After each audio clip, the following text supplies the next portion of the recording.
कहानी की शुरुआत में हम एसिटी नाम के एक शहर को देखते हैं जहां एक खतरनाक मॉन्स्टर तबाही मचा रहा था और शहर में सभी लोग अपनी जान बचाने के लिए इधर उधर भाग रहे थे। और इधर एक टकला आदमी इसी न्यूज को टीवी पर देख रहा होता है। इसके बाद ये टकला आदमी अपनी कॉस्ट्यूम पहनकर उस मॉन्स्टर को मारने के लिए निकल पड़ता है। इस बंदे का नाम है साइतामा और ये बस टाइम पास के लिए हीरो बना है। इधर इस मॉन्स्टर ने पूरे शहर में तबाही मचा रखी थी और अब ये एक छोटी सी बच्ची को मारने के लिए उसकी ओर बढ़ रहा था। ये उस बच्ची को मारने ही वाला था कि तभी साइतामा वहां आकर उस बच्ची को बचा लेता है। मॉन्स्टर उस टकले आदमी को देखकर हैरान हो जाता है और कहता है कि आखिर ये क्या चीज है। और वो मॉन्स्टर बताता है कि मेरा नाम वैक्सीन मैन है और मैं इंसानों के द्वारा फैलाए गए पोल्यूशन से पैदा हुआ हूँ और मुझे इंसान बिल्कुल भी नहीं पसंद, इसलिए मैं धरती से सभी इंसानों को खत्म कर दूंगा।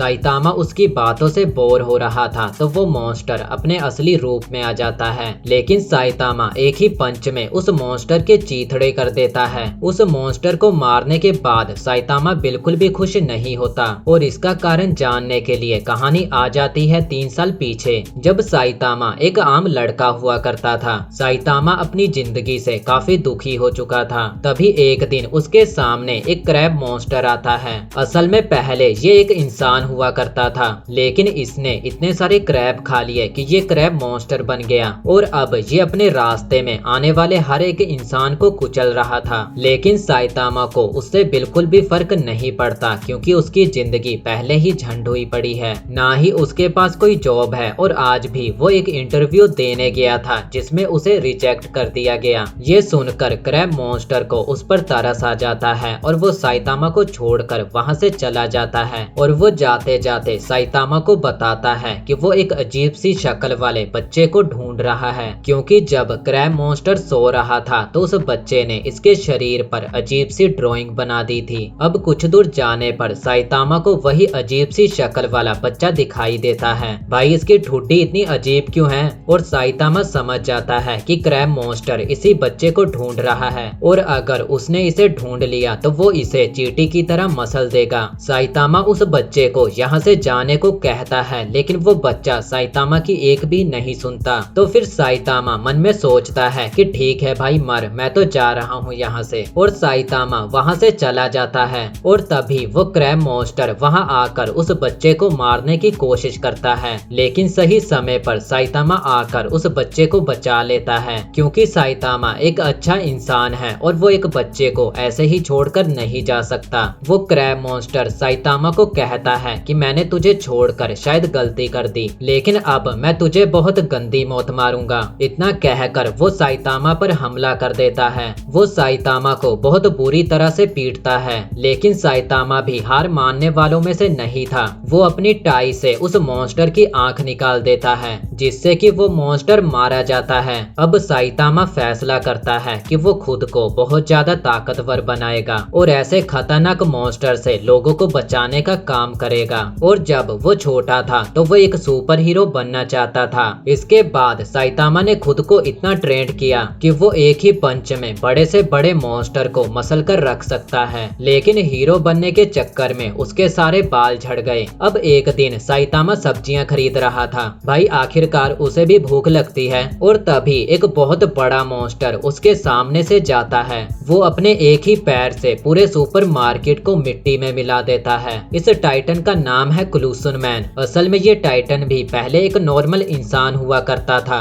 लेकिन ये दुनिया का सबसे ताकतवर इंसान बनना चाहता था और इसके बड़े भाई ने एक ऐसी दवा बनाई जिसे पीकर ये दुनिया का सबसे ताकतवर इंसान बन सकता था। लेकिन उस दवाई को पीते ही ये एक विशालकाय टाइटन में बदल गया। ये इतना ज्यादा ताकतवर है कि ये अपनी एक फूंक से ही बड़ी से बड़ी इमारतों को मिट्टी में मिला सकता है। और अब ये दोनों भाई पूरी दुनिया को तबाह करने के लिए निकल पड़े हैं। लेकिन तभी क्लूसुन का बड़ा भाई देखता है कि क्लूसुन के दूसरे कंधे पर साइतामा खड़ा है और वो क्लूसुन को कहता है कि ओए छोटे, इस बंदे को चींटी की तरह मसल दे। लेकिन क्लूसुन था मंदबुद्धि और वो अपने भाई को ही मसल देता है। उसके भाई की तो चटनी बन जाती है और ये देखकर क्लूसुन बहुत ज्यादा गुस्से में आ जाता है और वो साइतामा को नीचे पटक कर उस पर इतने सारे मुक्के मारता है कि धरती के ऊपर बहुत बड़ा गड्ढा हो जाता है। उसे उसे लगता है कि साइतामा मारा गया, लेकिन तभी साइतामा क्लू सुन के एक पंच मारता है और वो एक ही पंच में ढेर हो जाता है। इतना ज्यादा पावरफुल होने की वजह से अब साइतामा को कुछ भी फील नहीं होता, ना ही उसे कोई खुशी है और ना ही वो दुखी है। इतने बड़े बड़े मॉन्स्टर से लड़ने के बाद भी साइतामा के शरीर पर एक भी खरोंच नहीं आती। अब अगले दिन कुछ मॉन्स्टर पाताल लोक से धरती पर आते हैं। इन मॉन्स्टर की पॉपुलेशन बहुत ज्यादा बढ़ चुकी है, जिसकी वजह से अब ये लोग पाताल लोक में नहीं रह सकते।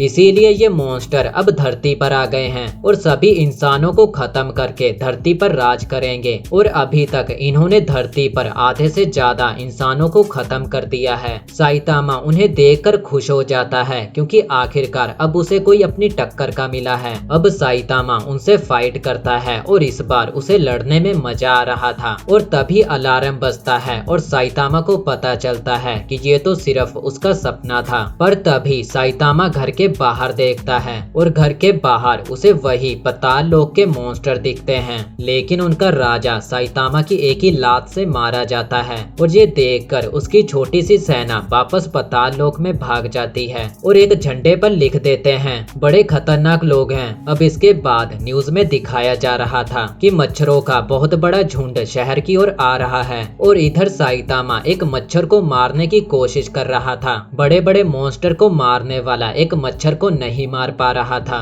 और इधर उन मच्छरों का झुंड एक आदमी का सारा खून पी जाते हैं और वो सारा का सारा खून ले जाकर ये मच्छर अपनी रानी को दे देते हैं। और ये मच्छरों की रानी जितना ज्यादा खून पीती है, इसकी ताकत उतनी ही ज्यादा बढ़ जाती है। अब मच्छरों की रानी को रोकने के लिए जेनोस नाम का एक साइबोर्ग वहाँ पर आता है। ये बंदा एक तरफ से चलती फिरती मशीन है और वो अपनी आग से मच्छरों के पूरे झुंड को जलाकर राख कर देता है। और ये देखकर मच्छरों की रानी अपने बाकी सारे मच्छरों को खून लाने के लिए भेज देती है और वो सभी मच्छर शहर के सभी लोगों का खून चूस लेते हैं, जिससे मच्छरों की रानी बहुत ज्यादा ताकतवर बन जाती है। और इधर साइतामा उसी मच्छर को मारने के लिए भागते भागते उसी जगह पर आ पहुंचता है। जेनोस उसे कहता है कि अरे टकले भाई, यहाँ से चला जा, यहाँ बहुत खतरा है। और तभी वो सारे के सारे मच्छर इन पर हमला करने लगते हैं, लेकिन जेनोस इस बार भी उन सभी मच्छरों को जलाकर राख कर देता है। और उस आग की वजह से साइतामा के सारे कपड़े जल चुके थे, वो पूरी तरह नंगू पंगू हो चुका था। और तभी मच्छरों की रानी जेनोस पर हमला कर देती है और जेनोस के पुर्जे पुर्जे अलग हो जाते हैं। वो जेनोस को लगभग मारने ही वाली थी, लेकिन तभी साइतामा एक ही झापड़ में उस मच्छरों की रानी को मसल कर रख देता है। और ये देखकर जेनोस का मुंह खुला का खुला रह जाता है कि आखिर ये बंदा है कि क्या, इसने तो एक ही झापड़ में उसे मसल कर रख दिया। अब जेनोस साइतामा को कहता है कि वो उसे अपना स्टूडेंट बना ले और साइतामा भी टाइम पास के लिए बोल देता है कि ठीक है, कल से टाइम पर आ जाना।